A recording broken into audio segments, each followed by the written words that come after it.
Thank you. Christopher, your response. And in response to Marshall saying that to their Liberal increase, it's just a knee-jerk reaction and a desperate attempt really to grab votes rather than to properly address this serious pension issue. Tell me, please. People who retired from the public service last year will get the same 2.5% as long-term retirees. Long-term retirees who retired with low-wage jobs more than 20 years ago. And this is not really addressing a real need, and it's making the system even more unfair. And the NDP is committed to taking the problems of... Someone back to your response. Thank you. For the fixed elections and talking about fire trucks, I didn't see anybody give one back, so I've seen a few more people looking for them. And, you know, I remember the election in 2003. You know, everybody was, okay, is it going to be called this week? Is it going to be called next week?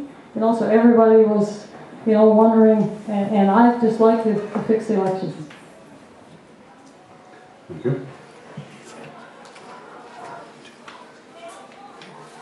It looks like the Northern Bend is up again. They'd almost had it again. Okay, now this is more of an issue. I'll put it, Christopher, to you first. Snowmobiling trails. There's been last winter a lot of issues raised about paying for pass trails and all that kind of thing. Where do you stand on people having to have a pass to go on the trails, and state of that particular organisation, and do you think it should be government subsidised? Christopher. Sorry, that was like 3 in 1. I think we should give the candidates a few seconds. Yeah. These questions Start the timer. are unknown. They've never seen these before.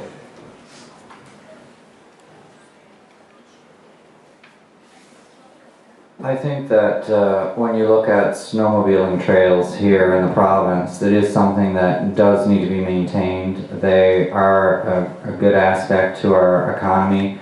Winter tourism is something that's certainly undercapitalized here in the region.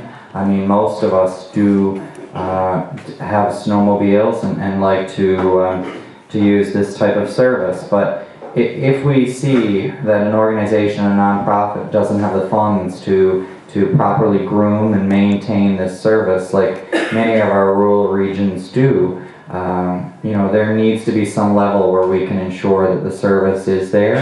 I would like to see a program where government does subsidize and ensure that the trails there are properly groomed and maintained to protect the area that's designated for snowmobilers, and specifically because not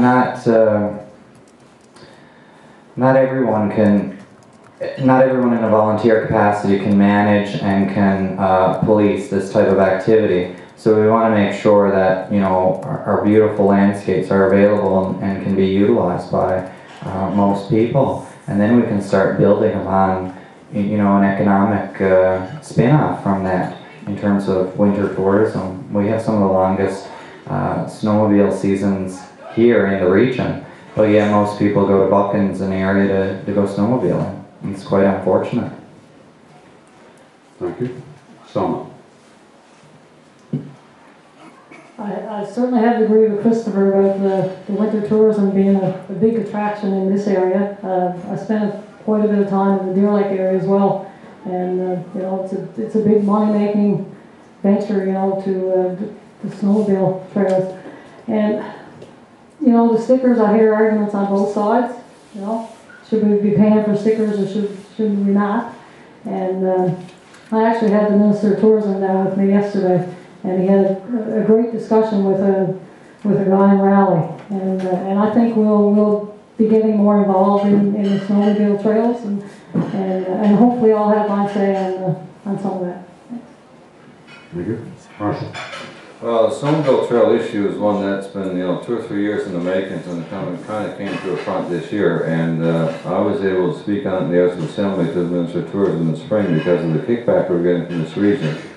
And you know, when the local snowmobile clubs were in place, they were doing a great job, volunteers of managing that whole process and really utilizing their money to the best degree. When it was taken over by the Newfoundland Snowmobile Federation, it was there that the problems began. And the problem is because government didn't put enough money behind it to make it run properly. And so once the infrastructure is in place, there's no money to run the programs, and the equipment begins to break down and so on, and we have what we have today. We have equipment that's no longer in use. We have equipment with snowmobile clubs that can't afford to get it repaired, and the result of that is trails that aren't being groomed, and we have users that aren't willing to pay for stickers and so on anymore, and we have a situation where we are losing out on a great opportunity. And we have businesses in our area.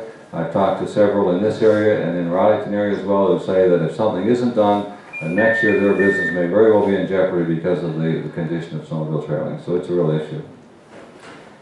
Back to Christopher.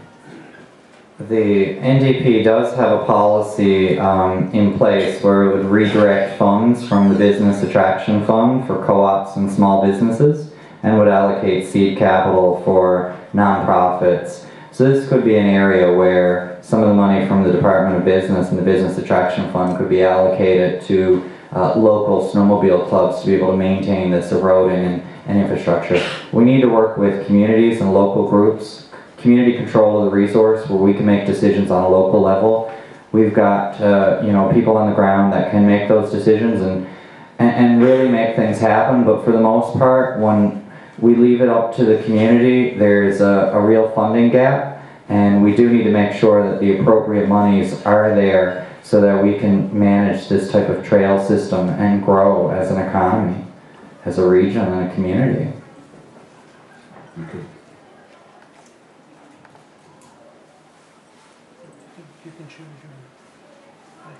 I'm going to give the Northern Belt back. Next question, and Marshall, we'll start with you. Will you be accountable to the people of this district? Well, short answer to that, Mr. Mayor, is yes. And I would suppose that any MHA ought to be ready to be accountable to the people of the district. Now, what does accountable mean? Accountable means to me that you represent them properly, that you represent their issues properly, whether it's in the House of Assembly, or whether it's throughout the district, and certainly in terms of taking it to government, whether you're on the government side or you're on the opposition side, that first and foremost you have to be accountable to the people that put you there. And that kind of ties us into the question that you asked earlier about whether or not you believe as an MHA that you should have a right to go against government. Well, if you don't believe that an MHA has a right to go against or to right to exercise the right to go against government, then I don't believe that you can be accountable to people in your region, because there are times that government is going to make decisions, whether it's intentional or not is besides the point, but whether it's with the wrong information or whatever, there are going to be decisions talked about around the table, as we referred to earlier. I don't know what table that is, but anyway, around the table, that are going to be against the region, your district. And so at that point, you have to decide, who are you accountable to? Who put you there? Is it your people, or is it the government or the party, whether it's an opposition or whatever, that you are participating in at that point in time? And so, you know, accountability, certainly, absolutely. We've worked hard to represent people, personally as a politician, from the office perspective.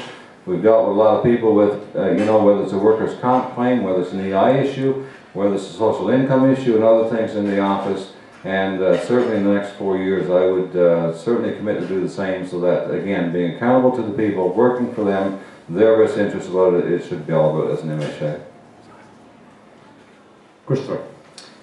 Well, the simple answer is yes, and I firmly believe that you do have to be accountable for your actions, both personally and in business. And accountability is a basic principle of democracy. My actions and responsibility are for the people of this district and of the province. You know, we have to find good cooperative solutions. We have to be able to work together and resolve issues. I've served in the past as a compliance auditor with the Public Utilities Board, a credit controller with an international marine and engineering consultancy. I was a technical examinations coordinator with a professional association in Alberta with 52,000 plus members. I dealt with over 1,800 files there. And in my current role as a client service officer servicing the Great Northern Peninsula with NORTIP, those positions all require a high level of accountability. And you know, you have to be accountable not only to yourself, but all the people that you represent, and that's a big issue, you know. Thank you.